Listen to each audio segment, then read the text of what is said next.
Alors dans le football, il y a chaque semaine des tas de matchs, certains un peu plus anodins, comme des affiches entre Brest et Niort. Alors j'ai rien contre vous, mes amis brestois ni niortais, mais faut avouer que c'est pas une affiche qui fait franchement rêver. Et puis il y en a d'autres, des affiches qu'on surnomme classico, des grandes rivalités entre deux clubs historiques, deux rivalités profondément ancrées depuis des années. Alors on doit ce terme classico à un des affrontements en Espagne, on va y revenir, mais on doit aussi ce terme à un affrontement en Amérique latine qui s'appelle d'ailleurs Super Classico, et on va y revenir également. Vous l'aurez compris, cette vidéo va porter sur les plus grands classicos qu'on retrouve au travers des différents pays d'Europe et du monde. Alors on ne donne pas forcément le terme classico à chaque fois, mais en tous les cas, je vais vous donner une dizaine de grandes rivalités au travers de notre planète foot.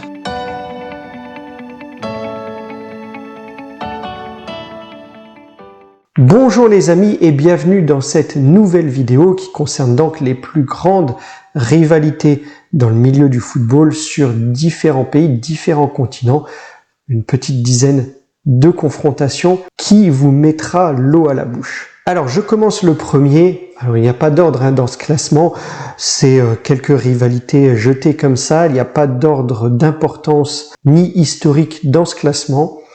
Le premier, comme je le disais, va nous emmener en Allemagne et c'est la confrontation qui se voit opposer le Borussia Dortmund au Bayern de Munich. Deux clubs d'excellence en Allemagne, le Bayern toujours en tête d'affiche, Dortmund qui parfois est un peu dans le creux de la vague mais remonte régulièrement dans le top des équipes allemandes. Là-bas, le Classico est appelé Der Klassiker et on peut dire que c'est une rivalité plutôt récente puisque c'est surtout sur ces dernières années que les deux équipes se partagent, même s'il y a un avantage tout de même pour le Bayern Munich, mais c'est depuis ces dernières années que ces deux clubs se partagent un peu les titres en Bundesliga. Allez, pour le deuxième, je vous emmène beaucoup plus loin, on change même de continent, on va en Amérique centrale et au Mexique. Le classico du football mexicain dans une ambiance de folie là-bas se déroule entre Chivas de Guadalajara et le club América. Ce sont les deux clubs les plus populaires du pays, n'en déplaise aux fans de Tigres, avec notamment André Pierre Gignac qui évolue là-bas. Ces deux clubs se situent dans les deux villes les plus peuplées du pays, Guadalajara donc forcément, et Mexico City pour le club América. Revenons maintenant en Europe et plus particulièrement en Espagne. Alors non, ce n'est pas l'affiche à laquelle vous pensez encore, c'est plutôt un derby entre le Betis Séville et le FC Séville. Nous sommes en Andalousie et donc c'est un duel très passionné là-bas, très populaire aussi où beaucoup de familles vont voir cet affrontement. Ça respire la ferveur et c'est bien souvent un match très disputé. Toujours en Espagne, il y a un autre derby, celui du Real de Madrid contre l'Atlético de Madrid. Le Real Madrid est souvent en tête d'affiche au niveau de la Liga, le championnat espagnol. Et l'Atlético de Madrid, après avoir été pendant plusieurs années un peu dans le ventre mou, ces dernières années, et plus spécifiquement depuis l'arrivée sur le banc de touche de Diego Simeone, a pris de l'ampleur et se retrouve, comme il y a déjà plusieurs années, bien souvent dans les premiers rôles également de la Liga. Ça fait maintenant quelques années que Diego Simeone est à la tête du club et ça fait donc quelques années que l'Atlético de Madrid se retrouve dans les premières équipes dans ce championnat. Et donc c'est une rivalité qui est devenue très intéressante au fil des ans. Elle est également vécue avec beaucoup de passion et d'intensité comme beaucoup de derbies de toutes les façons. Nous montons ensuite un peu plus au nord, bien plus au nord puisque nous allons en Angleterre et là aussi il y a un derby entre Manchester United et Manchester City. C'est donc un match qui se fait rencontrer les deux clubs de la ville. City qui, il me semble, dans l'histoire était un club un peu plus populaire que Manchester United, avec tout l'argent en ce moment injecté dans le club, ça a un peu changé, hein, cet état d'esprit, quoique Manchester United, au moment où je tourne cette vidéo, n'est pas en reste, puisqu'on parle également d'un rachat du Qatar au niveau de Manchester United, perd un peu l'esprit populaire du football à travers ces différents rachats, et donc Manchester City était dans l'histoire un club un peu plus populaire où se retrouvaient les vrais supporters entre guillemets de Manchester, mais faut bien l'avouer, n'était pas très bon en première ligue et a pris une autre dimension avec le rachat de ce club par les pétrodollars, et depuis, eh ben, c'est un choc en tête de la première ligue, même si il est souvent remporté par City ces derniers temps. On sait tout de même très bien que l'un peut battre l'autre à tout moment. Allez, nous changeons à nouveau de continent et nous repartons en Amérique latine pour un choc chaud en Argentine entre l'Independiente et le Racing. C'est un classico entre deux clubs d'une même ville, Avellaneda, il me semble. J'ai peut-être pas mis les lettres au bon endroit, mais ça doit être quelque chose comme ça. Et là, on est sur bien plus qu'un match de football. C'est une rencontre très importante dans le pays, un peu moins que l'autre affiche qu'on va voir après, mais il s'en dégage tout de même une ferveur, et l'ambiance en Amérique du Sud est toujours très torride. Allez, on repart en Europe, en Italie, où il y a un derby ici entre le Milan AC et l'Inter de Milan. C'est un derby qu'on appelle là-bas également le derby de la Madonnina. Je suis pas italien, hein, ça se voit. Mais c'est l'une des rencontres les plus importantes du pays et peut-être la rivalité entre les deux clubs la plus intense de Serie A.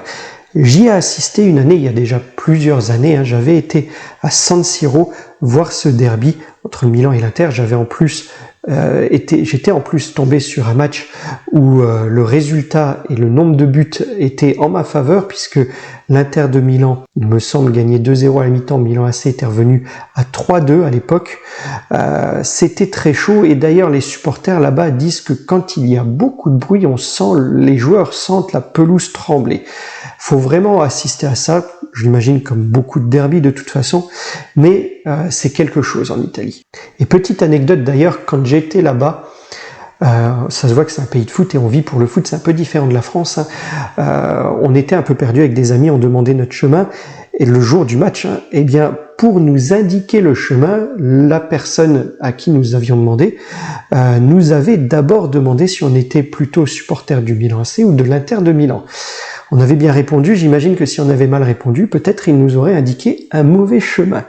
Voilà, c'était pour le petit clin d'œil et la petite anecdote. Allez, nous retournons en Angleterre avec un autre choc entre Liverpool et Manchester United. Alors ça, c'est le choc historique en Angleterre, avec les deux clubs peut-être les plus historiques en termes de palmarès et dans la longévité, j'allais dire, du top club.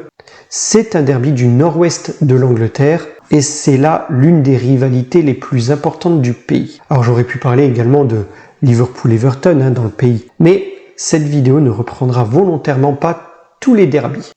Et je vous expliquerai pourquoi en fin de vidéo. Nous repartons et on aime bien voyager, hein, encore une fois en Argentine pour célébrer le plus grand derby, le plus grand classico de l'Argentine et peut-être le plus grand classico du monde. À vous de me le dire, c'est de là que vient le terme super classico.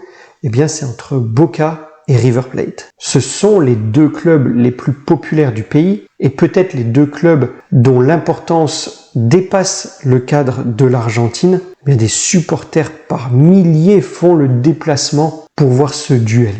Et l'ambiance est tout bonnement magistrale. Si vous êtes un tant soit peu supporter, fervent, amoureux du football, vous ne pouvez pas ne pas avoir entendu parler de ce duel.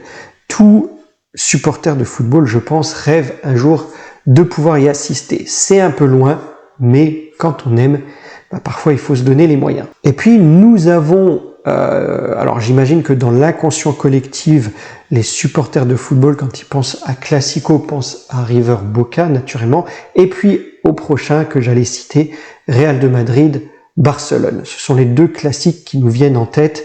Nous, franco-français, on en a un troisième, je le garde pour plus tard. Mais interrogez qui vous voulez sur la planète foot et vous parlez de Classico, vous entendrez River Boca et vous entendrez Real Madrid-Barcelone. Certainement moins le Classico français. Eh bien, c'est le derby par excellence du football espagnol. Là aussi, la rivalité entre les deux clubs dépasse les frontières du pays et c'est un des rendez-vous les plus importants au monde. Il n'y a qu'à voir le nombre de télévisions qui retransmettent ce Classico partout à travers le monde. Vous avez d'ailleurs dû en voir un certain nombre, je pense.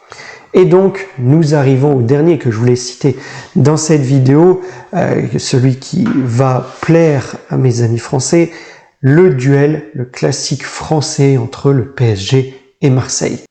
C'est une rencontre dans le championnat de France, dans la Ligue 1, toujours explosive, qui va ces dernières années souvent au PSG, en tout cas je parle du championnat. Alors au moment où je tourne, je sais qu'il y a un OM PSG qui va arriver, je ne connais pas encore le résultat puisqu'il n'a pas eu lieu. Il y a eu un OM PSG en Coupe de France il y a quelques jours et l'OM l'a emporté. Alors ces dernières années, la tendance est plutôt en faveur des Parisiens, mais l'OM arrive quand même avec de temps en temps à sortir son épingle du jeu. Ici, eh bien, le Nord rencontre le Sud. C'est un peu votre Ligue des Champions à vous, mes amis marseillais. Voilà les amis pour cette présentation très rapide de ces quelques classiques au travers du monde. Alors, comme je le disais volontairement, je n'en ai pas cité, je ne les ai pas tous cités, les rivalités les plus importantes. C'est parce que je vais vous laisser vous exprimer en commentaire. Dites-moi ceux auxquels vous auriez pensé et que je n'ai pas cité. Dites-moi aussi en commentaire si vous avez assisté à un de ces classicos ou super classicos. Ça me fera plaisir de le lire. Quant à moi, ce sera tout pour cette vidéo. Likez, partagez, commentez, mais surtout appréciez. Et je vous dis à très vite pour une prochaine vidéo. Prenez soin de vous les amis, portez-vous bien. Au revoir.